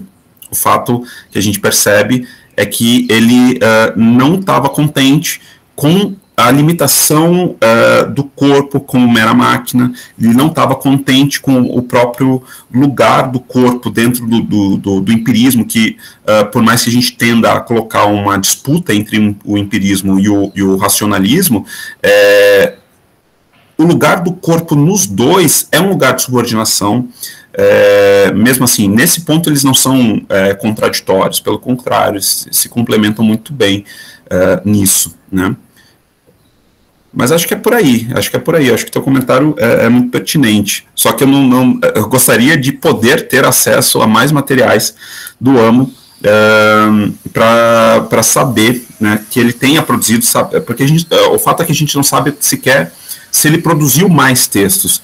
Nós sabemos de 4 produções deles, uma completamente perdida, que provavelmente nunca vai aparecer, e 3 ainda preservadas, mas que são muito limitados no ponto de vista do seu desenvolvimento, são curtos e são um pouco fragmentários, mas é possível que ainda sejam encontrados novos materiais. Recentemente foram encontradas algumas cartas do AMO, tem alguns materiais que estão aparecendo aos pouquinhos com a intensificação da pesquisa sobre ele, e aí eu sou muito curioso de saber onde é que isso ainda vai levar.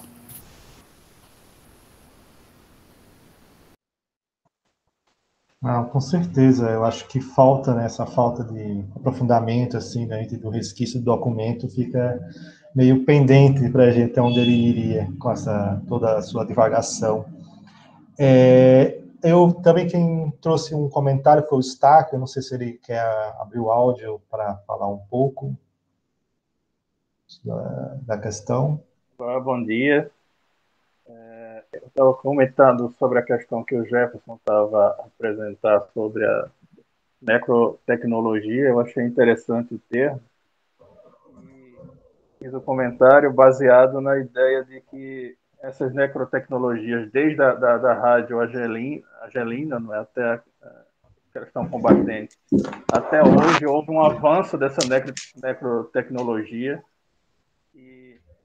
E realmente esse termo é apropriado, porque é matar a comunicação, matar a informação, matar a cultura.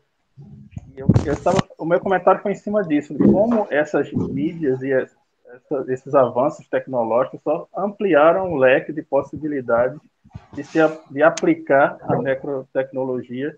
Ou seja, do Fanon até hoje, só houve um aumento, uma ampliação dessas formas de você matar e aniquilar esse conteúdo, e até citei a forma de você invadir, de você transformar, de você interromper, de você censurar por dentro. Essas formas hoje em dia são tão variadas. Então era isso que eu tinha comentado, e essa era a questão que eu queria que o Jefferson falasse um pouco mais, parabenizá-lo pela pesquisa e apresentação, ao Fernando também, e já emendando rapidamente uma questão para o Fernando. Eu gostaria que ele falasse um pouco sobre essa questão que ele falou agora na última fala dele, essa questão do corpo para o AMO, que é uma questão bem africana, né? Duas coisas, né? Essa questão da subordinação do corpo e também da oralidade, que são dois termos que são bem caros ao africano, e no caso essa oralidade ela era tanto da época ou também um fruto, um produto da africanidade ou da África, do caráter africano do próprio AMO. Obrigado aos dois, e é um prazer estar aqui.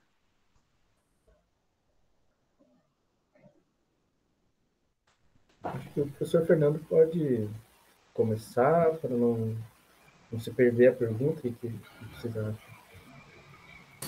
Tá, não, é isso, né?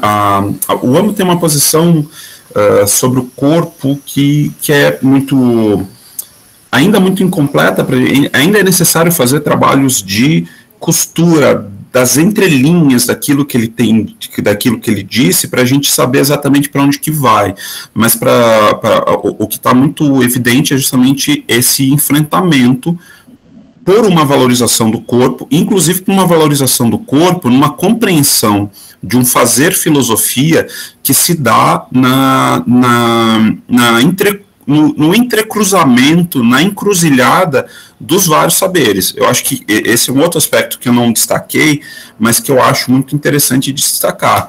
O Amo faz filosofia ao mesmo tempo em que pensa educação, em que pensa medicina, em que pensa geografia, em que pensa linguística, em que pensa psicologia. Ele era muito interessado por astronomia. Então ele era um intelectual que a gente poderia chamar de um intelectual múltiplo, né?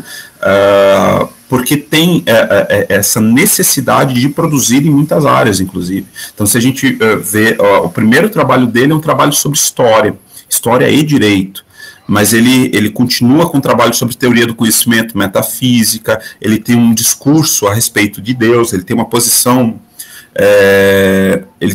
um pouco ambígua a respeito do modo como ele se posiciona diante das divindades, então ele não chega a se declarar, por exemplo, ateu ou agnóstico ou qualquer coisa parecida. Assim, na filosofia dele existe um lugar ali teórico para Deus, mas, a bem dizer, na impressão que eu tenho, é que se você retirar aquele Deus cristão dali, não tem muito problema. E ele tem uma passagem muito curiosa que, de novo, é uma dessas passagens que eu fico querendo ver para onde ela vai parar, que é um discurso a respeito dos ancestrais. Mas é um discurso rápido, é uma frase em que ele afirma a permanência da existência dos ancestrais. E aí, quer dizer, me pareceu, nas leituras que eu fiz dessa passagem, quase como uma afirmação de uma africanidade ali nesse lugar, mas muito cuidadosa pelo lugar também onde ele está inserido, pelo tipo de estratégias de sobrevivência que ele precisa fazer para sobreviver no ambiente em que ele está defendendo esse texto. Enfim, então a gente ainda precisa aprofundar um pouco mais para saber exatamente todos os detalhes de para onde vai a concepção de corpo dele exatamente. Mas esse elemento da oralidade eu acho também muito interessante, assim, é muito evidente como o Amo não hierarquiza escrita e oralidade. Então você tem um movimento da época, mas você já tem um movimento hierarquizante do texto. Ele é mais central, ele é mais importante do que o oral, e na universidade o que está em disputa ainda é na etapa formativa, se naquele momento de etapa formativa o texto ele é mais importante do que o oral. Mas me parece, a impressão que eu tenho, com base naquilo que eu consegui levantar até agora sobre ele, é que o Amo não faz disso uma prática de vida, né? O texto e o oral parecem manter no Amo, ainda assim, uma espécie de, no mínimo, grau hierárquico equivalente, né? E ele faz uma aposta muito grande numa educação oral e numa capacidade de comunicação oral que me parece muito interessante. Então, por exemplo, ele falava muitas línguas, né? Então, consta que ele falava hebraico, grego, latim, alemão, holandês, francês, e algumas pessoas chegam a dizer que ele fala inglês também. Eu só não consegui confirmar ele citando textos em inglês, mas tem quem diga que ele falava inglês também. Fora isso, eu estou bastante convicto que ele foi, na minha leitura, ele vai para a Europa com cerca de 8 anos. Né? Nem todo mundo defende essa hipótese, mas é a hipótese que eu defendo. Portanto, quando ele vai para a Europa, ele já falava a língua Ndzema. Ele passa 40 anos na Europa sem nenhum estímulo, provavelmente, para falar Ndzema, então ele provavelmente esqueceu ou ficou ali em segundo plano essa língua na vivência cotidiana dele. Talvez com retratos dela na filosofia dele, como a gente está falando aqui, a questão dos ancestrais, a questão do lugar do corpo, isso tudo parece ser reflexo da própria língua Ndzema.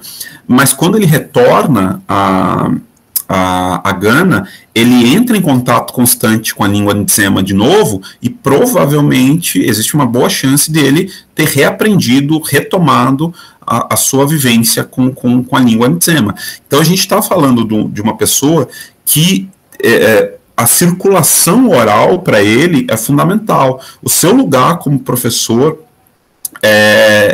é muito elogiado pela sua capacidade de argumentação, de colocação, de preservação oral dos seus conhecimentos e assim por diante. Então, é também muito difícil dizer exatamente onde é que vai parar essa valorização da oralidade no amo, mas a gente consegue perceber que talvez isso seja um valor, talvez até já arraigado nele pelos processos de criação antes dele ter sido escravizado, ou algo que ele desenvolveu como estratégia dentro dos processos da diáspora que ele viveu na Europa. Mas, enfim, os dois elementos estão muito presentes, de fato, o corpo e a oralidade. Acho que é isso.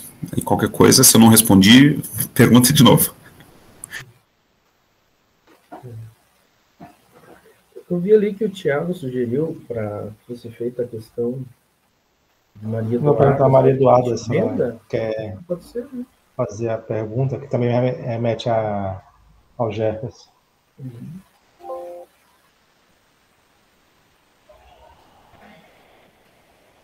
Bom, não sei. Ela colocou aqui, né, que toda essa questão da comunicação poderia ser hoje considerada como parte do dever negro.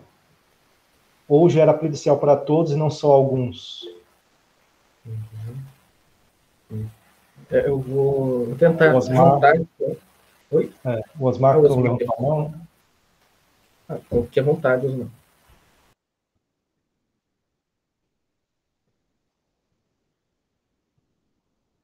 Osmar? Está mutado.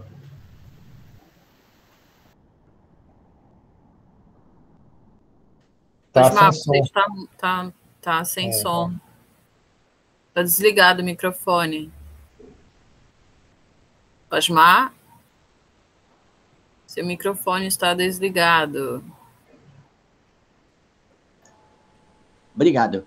Bom dia, parabéns para o Fernando, para o Jefferson, e parabéns também pelo trabalho que vocês estão desenvolvendo da filosofia africana. Eu fui formado em filosofia em 89, dei aula 30 anos no estado de São Paulo, agora estou aposentado, mas a gente desconhecia nos bancos universitários. Também sou formado em letras. Então, agora, depois que aposentei, estou começando a pesquisar a questão da África, a geografia, a literatura, a filosofia, o Mbembe, né? E a literatura, Alain Mambako, Minha Cor, Pepe Tela. Então, e essa outra escritora nova agora é Chimamanda. Então, a gente vê que essa cultura africana, mesmo na filosofia, na literatura, parece que eles têm que beber um pouco da água do Ocidente para depois fazer o seu trabalho próprio.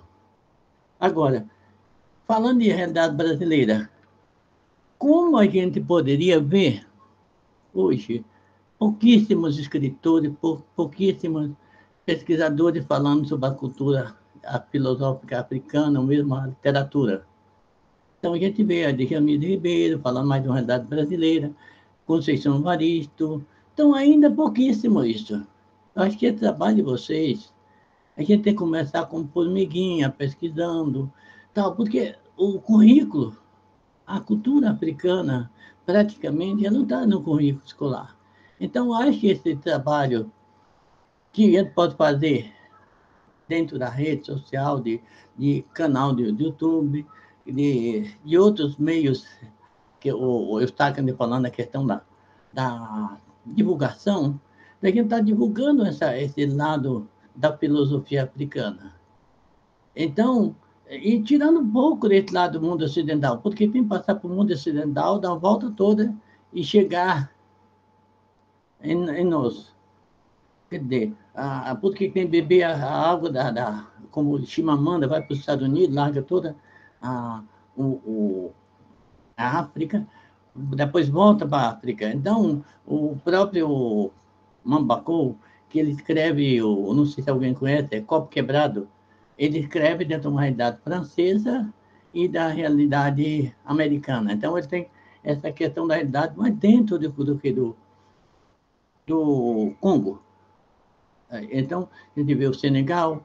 Então, o interesse dessa cultura africana, que a gente vê a filosofia, mas eu vejo pelo lado mais cultural também, é que foi pouco despertado nossos jovens. Então, como no jovem, por exemplo, como a gente está podendo fazer, por exemplo, Fernando Jefferson, como agora no Brasil a gente fazer um trabalho de formiguinha, fazer com que os nossos jovens possam conhecer essa filosofia, ou mesmo lado cultural.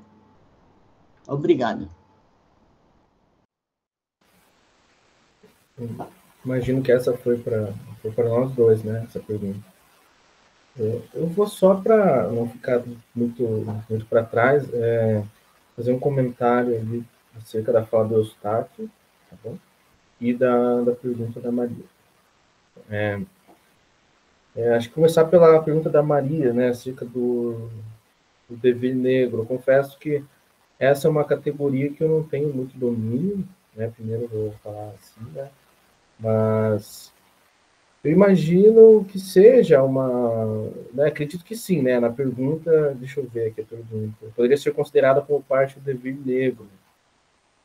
Eu creio que sim, porque de certa maneira está nesse modo de ver, de estar no mundo, ainda lidando com essas contradições, que eu acho que, inclusive, uma delas o Osmar bem elucidou aqui, né?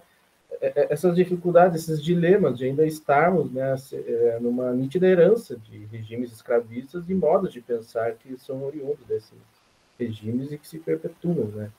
Então, acerca dessa pergunta, né, toda essa questão da comunicação poderia ser hoje considerada como parte do devir negro ou já era prejudicial para todos e não só alguns? Eu tendo a pensar que sim, né, por conta disso, porque acaba, né, quando eu falei ali de uma fake news como um recurso colonizador por excelência, a gente já vê, consegue delimitar qual parte está sendo prejudicada, né, com isso. No entanto, eu não sei se eu consigo responder isso de maneira satisfatória, mas claro que eu fico aberto para mantermos esse diálogo, né, e eu também me aprofundar a respeito dessa categoria. Sobre o comentário do Eustáquio, eu só vou revisar aqui rapidinho. Eu fiz aqui algumas anotações. Vou tentar ser breve, gente. Das tecnologias... Oi. Posso fazer um breve comentário aí, porque eu acho que cabe nessa sua resposta, na pergunta, né, que foi feita, mas quando você falava, até vi assim, eu digo, a nossa história, ela é feita de fake news, né? Os nossos livros, a história da filosofia é feita de fake news, né? Então, tem um nome novo para isso, mas é isso, epistemicídio, fake news é epistemicídio também, né? Mas a pergunta dela me lembrou, eu fiquei assim, será que ela não quer questionar a questão mesmo que me parece, né, do afrofuturismo, né, que vem muito com esse devir negro e muito pelas potências das formas diversas de comunicação. Eu fiquei pensando nisso. E aí, só como eu não falei nada, mas o que eu fiquei pensando muito na fala de vocês, né, e é que hoje em dia, sendo eu também da educação, né, se fala muito, e é o grande, né, movimento da agora, transdisciplinaridade, interdisciplinaridade. Eu digo, a gente faz isso desde sempre, né? Quando o Fernando diz, ele não hierarquizava a oralidade e a escrita, né? E aí ele traz essa falta, porque a oralidade ela é muito importante. A mãe Estela fala assim, né? A oralidade ela é fundante, o nosso corpo fala quando a gente fala, né? Mas a gente precisa da escrita, e a escrita, infelizmente, nem sempre traz esse corpo, né, para o texto escrito, né? E, enfim, eu fiquei pensando muito sobre essas questões, né? O quão é importante a gente ver como esses autores, todas essas questões já traz esse movimento de pensar de forma transdisciplinar, interdisciplinar, multidisciplinar, né? O quão isso é... Eu nunca nem entendi como não é possível fazer isso no sentido de ter que estar sempre separando as coisas, né? Mas, enfim, era só esse comentário mesmo. Quando eu vi a pergunta eu esqueci o nome dela, da Maria Eduarda, logo me remeteu ao afrofuturismo, né? Que está muito faltado nessa questão dessas linguagens tecnológicas. Maravilha, obrigado, professora Gilberto. Agora, acho que também, para ser bem breve, eu só vou fazer um comentário sobre a fala de Eustáquio, né? E, né, é uma violência tecnológica, né? E o interessante é pensar como, digamos, a resposta a essa violência, ela vem no sentido oposto, no sentido até de produção de vida, né? Eu quero trazer aqui a imagem de uma personagem muito importante na história do Brasil, que é a Tia Seata, né? Que ela foi extremamente importante para a viabilização, ou seja, para fazer com que os mecanismos de opressão aos capoeiristas fossem menos assim rígidos no contexto lá do Rio de Janeiro, que é onde ela morava, né? Porque existia, né? E existe até hoje. Lei da vadiagem, isso é uma coisa que existe numa cidade aqui no Paraná, até hoje. É um mecanismo, né, uma tecnologia pensada para o silenciamento, né, como disse o Eustáquio, né? E a Tia Seata, né, até antes assim, dos argelinos, vamos pensar assim, diante lá de uma doença do Venceslau Braz, né, um machucado que não se curava, ela, né, trouxe os seus saberes tecnológicos, né, ou seja, seus saberes de como lidar com aquilo, para promover a cura dessa personagem política, e, conseguintemente, ela pediu, né, como digamos assim, não vou dizer uma moeda de troca, mas ela pediu assim que ele reconsiderasse toda essa opressão que os capoeiristas sofriam, né? Então, como a gente fala quando a gente está pensando lá no grupo, a necrotecnologia, a gente está pensando até nesse movimento inverso, que é usar os meios tecnológicos, mas para a vida, e para uma vida, né, que não necessariamente vai pelo aniquilamento do outro, né? Ainda que, em muitos casos históricos, foi a única resposta possível de se dar, como no caso da Argélia. No entanto, a gente consegue reconhecer aqui esse uso de tecnologia exatamente no sentido oposto, porque pensa na promoção da vida e na harmonização de tensões, né? As pessoas, de fato, cada uma tem um modo de lidar no mundo, mas isso não se segue necessariamente uma lógica de aniquilamento, né? De hierarquização, de modo que sempre tem que ter um em detrimento do outro e um melhor do que o outro. Agora, assim, rapidamente também, gente, eu queria aproveitar e fazer uma pergunta para o Fernando, porque assim, eu fiquei encantado com essa parte da fala dele, em que ele fala não do protagonismo, mas para essa importância dada ao corpo. E em que medida a gente poderia, então, pensar nisso, já um primeiro passo, uma primeira iniciativa para a compreensão do que hoje a gente entende por fenomenologia, sobretudo essa fenomenologia francesa, né, Merleau-Ponty, né, e está presente até em Fanon, né? Fanon fala muito do corpo, né, como que a minha aparição muda o meu modo de ver o mundo, né? Ele, em dado momento do Palais Negro a Máscaras Brancas, ele estabelece um comparativo, né, assim, muito na esteira do Aimé Césaire, entre a questão dos judeus e a questão dos negros, né, das pessoas negras. O judeu, ele consegue aparecer sem ser percebido, né? Daí o Fanon, né, faz uma formulação de uma frase em que ele diz: eu sou escravo da minha aparição. Eu não consigo aparecer sem ser percebido como esse sujeito indesejado, né? Não sei se a minha pergunta foi pertinente, aguardo essas considerações. Tá certo. Então, eu acho que assim, deixa eu pensar aqui também um pouquinho antes ainda, Jefferson, com o Osmar, que eu acho que ele coloca algumas coisas que eu acho que vale a pena comentar, né? Osmar, a experiência que você aponta não deixa de ser a experiência que acho que todos nós, ou pelo menos a maior parte de nós, viveu na sua própria graduação, seus mestrados, seus doutorados, né, com poucas exceções, e às vezes as exceções eram as próprias pessoas que estão aqui presentes, de trilhar toda uma história dentro da formação em filosofia no Brasil, sem sequer ouvir falar o nome de um único autor, de uma única autora negra. Já houve poucas mulheres, e as poucas mulheres são todas geralmente brancas durante a sua formação, autores negros, autoras negras, então era uma coisa completamente ausente. Essa é uma característica da formação em filosofia no Brasil, até muito recentemente, e em muitos cursos é uma realidade ainda presente. né? E eu dizendo no sentido de não ouvir falar um nome, não estou nem dizendo estudar ou não estudar, ter espaço para orientação ou não ter espaço para orientação, ser possível defender um trabalho de conclusão de curso sobre aquele autor ou não, ele aparecer na bibliografia de uma disciplina ou não. Eu estou dizendo de você perguntar para o seu professor com 20, 30 anos de carreira em filosofia, eu gostaria de saber o nome de um filósofo africano, de um filósofo negro, de um filósofo afro-brasileiro, um filósofo brasileiro negro. Não que você não precisa conhecê-lo, você precisa saber o nome dele e eu vou atrás. Essa era a minha realidade quando estava no meu curso de graduação, né? De perguntar para alguns dos meus professores e não ter sequer um nome atrás do qual eu pudesse ir, e conseguir esses nomes fora da filosofia, né? E aí, por outros caminhos, com outros cursos, com outras pessoas, alguém dizer, putz, tem um cara que é um cara da filosofia, que tem sido muito lido no meu curso, que eu estou achando muito bacana, não sei o que lá. Eu lembro a primeira referência que eu tive com um nome, o primeiro nome que me veio, na época, era o Kwame Appiah, na casa de meu pai.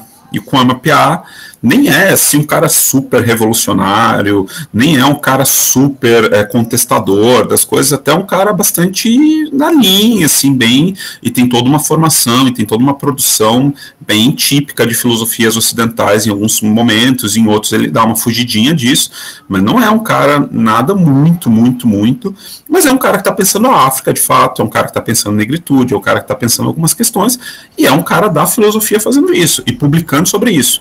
Na época já existia a tradução, publicação do livro dele no Brasil, mas nos cursos de filosofia ele praticamente não era aproveitado de fora, né, em outros cursos. E aí você começa a trilhar uma trajetória, depois você consegue o primeiro nome, aí você vai trilhando uma trajetória e vai encontrando outras referências. Mas eu gostaria de destacar como isso é uma característica muito intensa dos cursos de filosofia no Brasil. Fora do Brasil, em alguns lugares também a gente vai encontrar algo parecido, mas o Brasil fez uma escolha por construir uma comunidade filosófica praticamente eugênica, do ponto de vista dos seus currículos e, eu arriscaria dizer, do ponto de vista dos corpos que estão presentes nos cursos, que sobrevivem ao processo formativo, né? Chegar ao doutorado em filosofia não é fácil para ninguém, mas eu arriscaria dizer que há muito mais barreiras para mulheres e homens negros chegarem a esses cursos de doutorado e fazerem suas carreiras em filosofia do que para os não negros, especialmente, claro, para as mulheres e para os homens brancos no Brasil.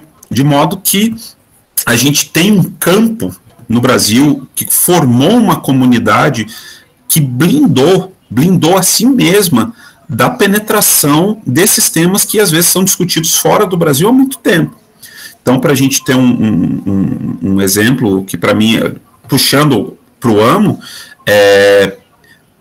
é discutido em currículos de curso de filosofia, no mínimo desde a década de 60 e 70, com mais intensidade em 80, 90, mundo afora.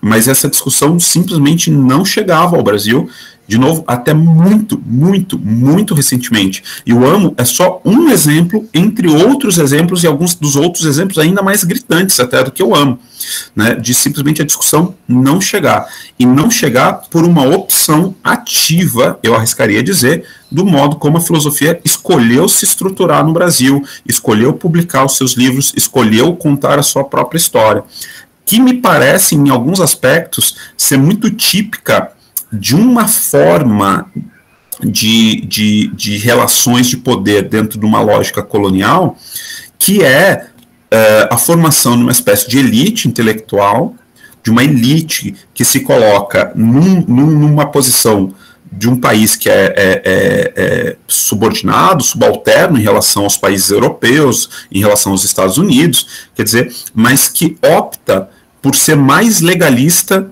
do que a lei, por ser mais realista do que o rei. Quer dizer, então, enquanto universidades europeias se abriam e se abrem parcialmente com muitos problemas para a discussão de filosofia africana, o Brasil, que teria todas as razões do mundo para estar fazendo isso há muito mais tempo, não faz e resiste ainda mais em fazer. Então, tem uma certa lógica do que eu gosto de chamar de racismo acadêmico posta no Brasil e que tem um lugar muito especial dentro da filosofia que precisa ser superada e que precisa ser superada não somente pela produção, a produção de conhecimento a respeito de filósofos africanos, de filosofia africana, afrodiaspórica, afro-brasileira, etc., mas também por diversos outros enfrentamentos que vão para além da produção intelectual pura e simples. Então, a produção intelectual é um lugar importante. Quando você me pergunta, quando você nos pergunta como é que a gente pode fazer para as pessoas conhecerem mais, diria, produzir, publicar, divulgar é importante, mas não é só a falta de informação que fez com que as pessoas não conhecessem até o momento.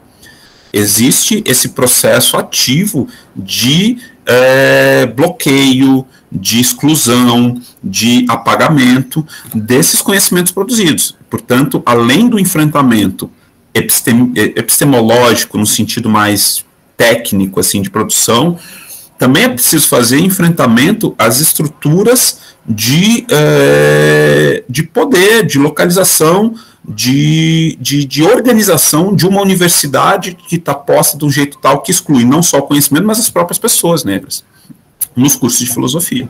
Então, acho que a gente mesmo tem que estar muito aberto a trabalhar nessas múltiplas frentes, né, e não só na produção de conhecimento. E aí,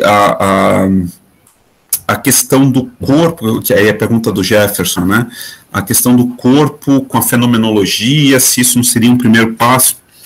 Não sei dizer, Jefferson, eu não sei dizer mesmo, porque o meu contato com a fenomenologia, ele vai ser um contato com outros autores, muito pouco com o Merleau-Ponty, que é quem vai estar mais destacado no debate sobre o corpo. Mas me parece que talvez a gente possa fazer esse debate, até porque a gente está falando de um período, do momento histórico, que o debate com a África, não exatamente um debate com a África, mas um olhar francês para a África está presente. E um olhar francês, não só na filosofia, mas na literatura, nas artes plásticas, etc, etc. Então tem uma série de coisas que a gente olha, produzidas no século XX, na Europa, na França, entre outros lugares, mas na França, que nós olhamos como se fossem fenômenos puramente europeus, mas que são fenômenos que não poderiam ser possíveis se não fosse por aquilo que já estava sendo produzido em África, pelo contato que esses autores franceses vão tendo. O Merleau-Ponty eu não sei, mas, por exemplo, Sartre, nas formulações, no debate sobre o existencialismo, ele está em contato e, em alguma medida, num diálogo problemático, mas num diálogo, por exemplo, com Fanon. Né? Então, a gente pode pensar numa via não só, ainda pegando uma pontinha do que Osmar disse na questão de beber das águas, da filosofia europeia, etc. A gente não está só numa leitura em que, sei lá, Fanon está lendo Marx e está sendo influenciado por um autor europeu, mas a gente está numa leitura em que é uma via de mão dupla, né? A gente tem uma produção significativa ao longo do século XX, mesmo anterior ao século XX, de coisas que foram produzidas em África e que foram extremamente importantes para que os europeus pudessem pensar do modo como pensaram. O Amo tem um detalhezinho sobre isso que eu acho muito interessante. Quando o Amo defende o seu trabalho sobre a impassividade da mente humana, o reitor da universidade onde ele estava e a banca que o avaliou, escrevem pareceres que são publicados junto do texto dele. E uma das coisas que mais me chamaram a atenção nesses pareceres era como a lógica do raciocínio racista da Europa, naquele momento, operava com categorias um pouco diferentes. Entre elas, a categoria de africano era muito difusa, mas para os intelectuais europeus da Universidade de Halle, em 1734, existe uma espécie de conhecimento de senso comum, quase, de que a África foi fundamental para que a intelectualidade europeia pudesse se desenvolver como tal. Não só a África como um lugar de riquezas, um lugar onde eu vou lá e tiro coisas ou pessoas, mas um lugar que produziu conhecimentos sem os quais a Europa não poderia pensar do jeito que pensa. Entende? Então, um dos textos começa assim: a dignidade da África já foi certa vez grandiosa, seja em relação à engenhosidade, aos estudos das letras ou mesmo às instituições de salvaguarda da religião. A gente está num contexto em que a religião está pensada somente como a religião cristã, etc. e tal, mas o texto do reitor comentando começa dizendo: todo mundo sabe que a África produziu coisas absurdamente importantes em termos de filosofia, letras, artes e religião. O segundo texto, que está ali publicado na sequência, tem o mesmo teor. Quando eles vão falar bem do Amo nesses dois textos, é muito interessante que eles não dizem assim: Amo é um preto, é um africano, é um mouro, e apesar disso, ele é inteligente pra caramba, e olha só que interessante esse texto que ele produziu, e ainda bem que a gente aprovou esse texto, porque esse cara é sensacional, mas ele é uma espécie de exceção entre uma raça de pessoas ignorantes que não sabem fazer nada direito, ou ele só pôde ser alguma coisa porque ele veio para a Europa. Os dois textos começam dizendo: a África, e a gente tem que reconhecer, e todo mundo sabe, que a África é um celeiro de gênios. A África é um lugar onde o gênio humano se desenvolve, e se desenvolveu com muita intensidade. E nós temos a sorte de, nesse momento, termos aqui na nossa universidade, defendendo um texto, um exemplar que faz parte desse grupo de grandes intelectualidades africanas. Ele não é a exceção, ele é o exemplo de um conjunto de pessoas que a gente sabe que está lá. 50 anos depois, as universidades alemãs vão estar dizendo: nenhum africano jamais, alguma vez, demonstrou qualquer tipo de pendor intelectual melhor, não sei o que lá. Vai estar o Kant lá naquela passagem conhecida, concordando e citando uma passagem super racista do Hume. Enfim, a gente tem isso 50 anos depois. Mas 50 anos antes a gente tem esse detalhe que eu acho muito interessante, um reconhecimento da África como celeiro de grandes intelectualidades e de engenhos. Então a gente tem na boca, nesse caso, dos próprios europeus, alguém dizendo: a gente vai lá beber nos rios também do conhecimento africano para poder fazer alguma coisa de verdade aqui. Então, é muito nessa mão dupla que a gente trabalha, né? É muito problemático as relações de poder, as relações de colonialidade, colocam isso tudo muito mais complexo do que esse esquema muito simplório que eu fiz aqui. Não dá para comprar só esse esquema muito simplório aqui, a coisa é muito mais bagunçada do que isso, mas veja, eu não me surpreenderia se de fato a gente pegar o Merleau-Ponty e concepções importantes daquilo que o Merleau-Ponty está falando sobre o corpo, na verdade, tiver um diálogo, às vezes mesmo uma origem, com conhecimentos africanos ancestrais ou até recentes, né?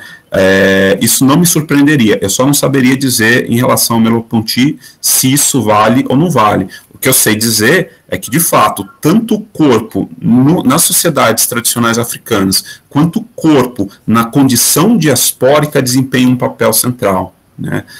Às vezes o discurso dos filósofos afrodiaspóricos a respeito do corpo não corresponde ao discurso dos filósofos africanos ou aqueles que estão olhando as tradições africanas a respeito do corpo, mas ambos vão se constituindo, ambas as concepções, se der que a gente realmente consegue falar de duas concepções separadas, o que eu tenho minhas dúvidas, elas vão se constituindo num fluxo de diálogo muito forte. Condição diaspórica coloca problemas para pensar o corpo que talvez a condição ancestral não coloque, mas de qualquer forma o corpo está lá ocupando um lugar central.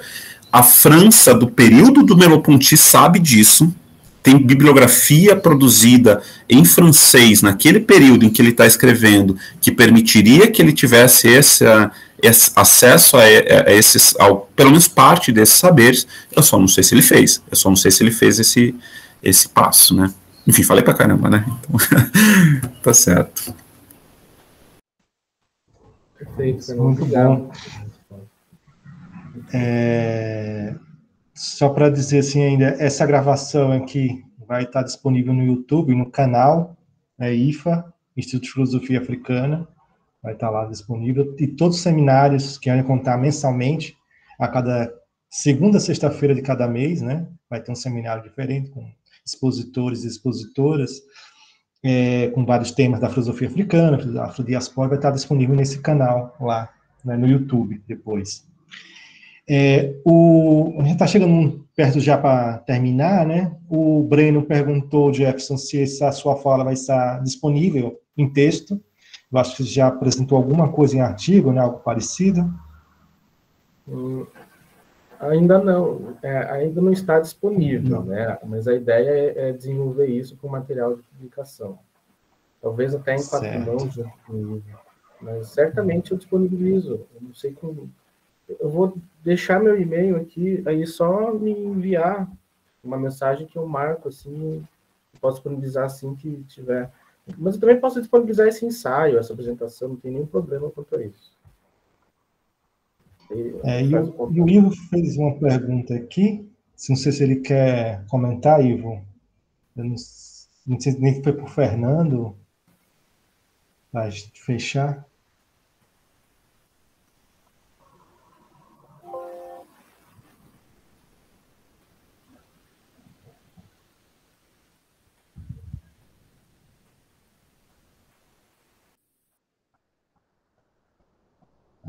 Acho que não está com dificuldade, né?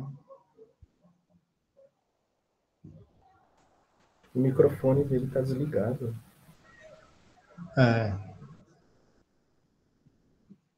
Bom, eu só vou falar aqui um pouquinho, em que medida sua ação filosófica, eu penso que é do Winton Amo, que ele quis falar, né, Ivo? Representa um movimento de busca da plenitude humana pessoal e acadêmica, sem deixar de ser inspiração de transcendência e libertação para a gente negra não acadêmica.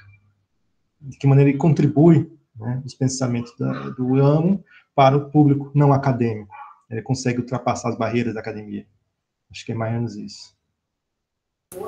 Tá, assim, se a gente pensar especificamente em relação ao Amo, eu acho que a gente tem tanto os movimentos que ele mesmo fez individualmente, né, tanto o movimento que ele fez de estabelecer a si mesmo como um intelectual, e a partir desse movimento de estabelecer a si mesmo como um intelectual, ele se preocupou em pensar a condição da escravidão europeia, escravidão de negros na Europa do século XVIII, e propondo justamente que essa escravidão seja ilegal.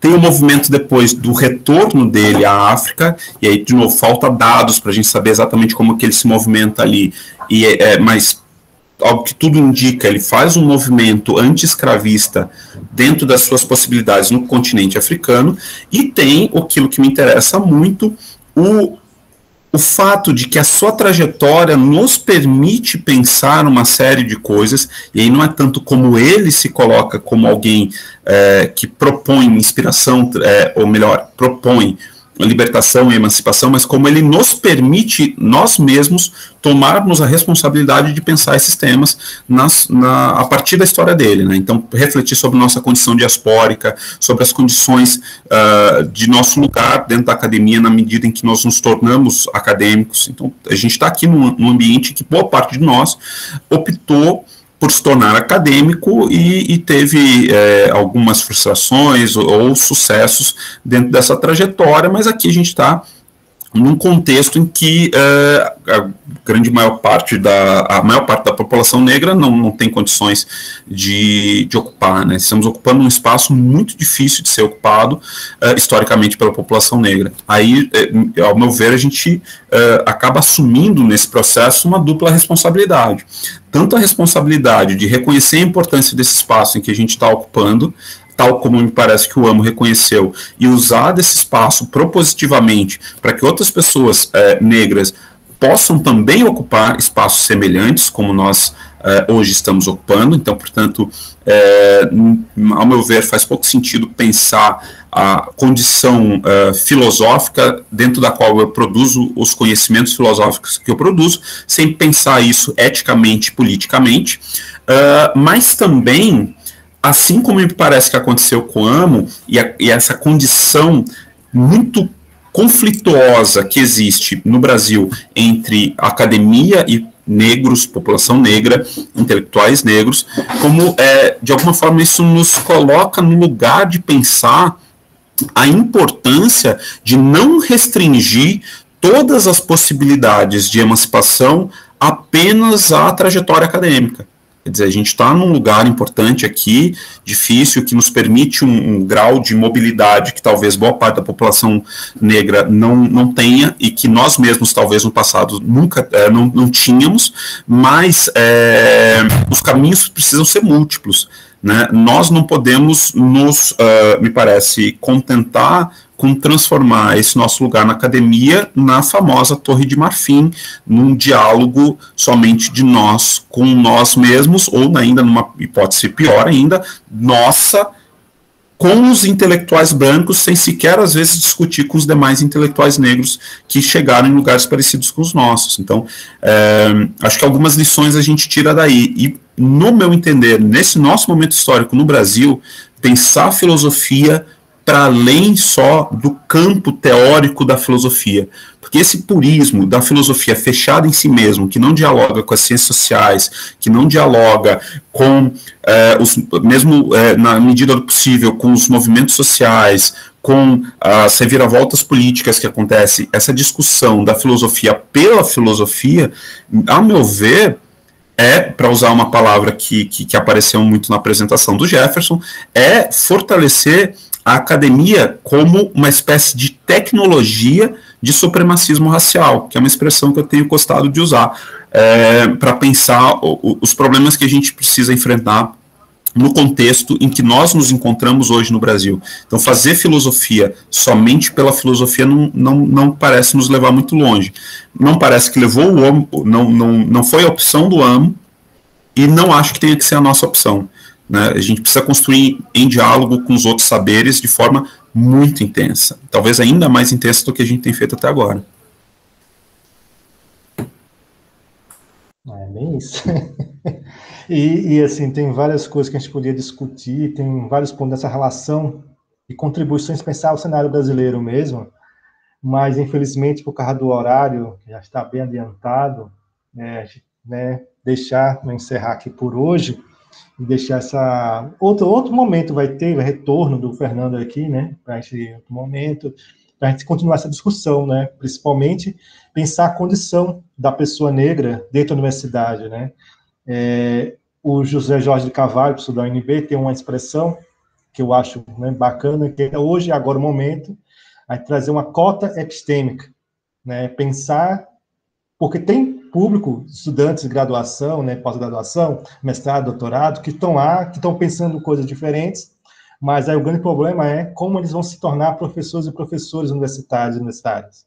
Né? Esse vai ser o grande ponto, né, desafio, eu acho que a gente coloca, e a vida e a trajetória do AMO compreende como um empecilho que aparece naquela expressão lá da Grada Quilomba, lá no segundo capítulo do Memória da Plantação, né? Que a universidade é formada para os corpos brancos sentirem-se em casa e os corpos negros com fora de casa. Eu achei essa expressão muito boa dela, que vai bem o que o Fernando está tentando trazer com o racismo acadêmico, né? O que vai sendo conduzido. Agradecer ao Jefferson também, para trazer esse início de pesquisa, essa necrotecnologia. Eu pensei uma questão, não deu para perguntar, mas depois a gente pode conversar, como esse processo de resistência estaria na arte negra, né? Isso eu penso de Agner, né? Que você pegou a arte de arte, né? De arte, e pensar como essa técnica vai se desenvolver, diferenciar, né, da arte, e pensar como Agner vai pensar a arte negra como esse processo de movimento mesmo de libertação. Mas é outro ponto que a gente pode pensar mais à frente, outro momento. Então, eu quero agradecer, né, a todas e todos que vieram aqui assistir, a comparecer a esse seminário, e tem aqui, eu coloquei aqui no chat o canal do IFA, do IFA, que vai estar lá presente essa gravação, e demais, o primeiro seminário também já está lá disponível. E também aqui a Aldibena colocou um pouco o site do professor Anderson von Nascimento, com vários materiais de filosofia africana, tanto do continente quanto da diáspora, e os outros comentou que tem vários, né, dossiês, né, como o atual, mas é na revista Aurora, de filosofia africana e pensamento descolonial. Então, algumas últimas palavras, Fernando e Jefferson. Só agradecer mesmo, obrigado pelo convite, obrigado pela paciência, pelas perguntas também. Queria expressar aqui meu respeito, minha saudade pelo Ivo, nosso mais velho aí, que está presente. Obrigado por me ouvir, Ivo, saudade de você. Faz tempo que a gente não se vê, mas vamos lá, daqui a pouco, em algum momento, a gente se encontra pessoalmente. Valeu, obrigadão todo mundo. No meu caso também, só agradecer pela oportunidade, né? É um estudo ainda no início, agradecer pela paciência, pelas sugestões, principalmente pelas sugestões de biografia para consultar e de circunstâncias também, né, que a gente vive para consultar, né, para dar um olhar atento para isso que está fora dos ISBN e SSL da vida, mas que se enquadram perfeitamente no que a gente está tentando pensar. E um agradecimento também especial ao nosso mais velho Ivo, que tem me ajudado muito nesse desenvolvimento dessa pesquisa e nessa intuição, né, desse conceito aí de necrotecnologia dentro já do texto do Fanon. Tiago, vamos conversar sim, eu estou bem disposto a gente trocar ideias. Valeu. Então, sem mais, então tchau a todas e todos.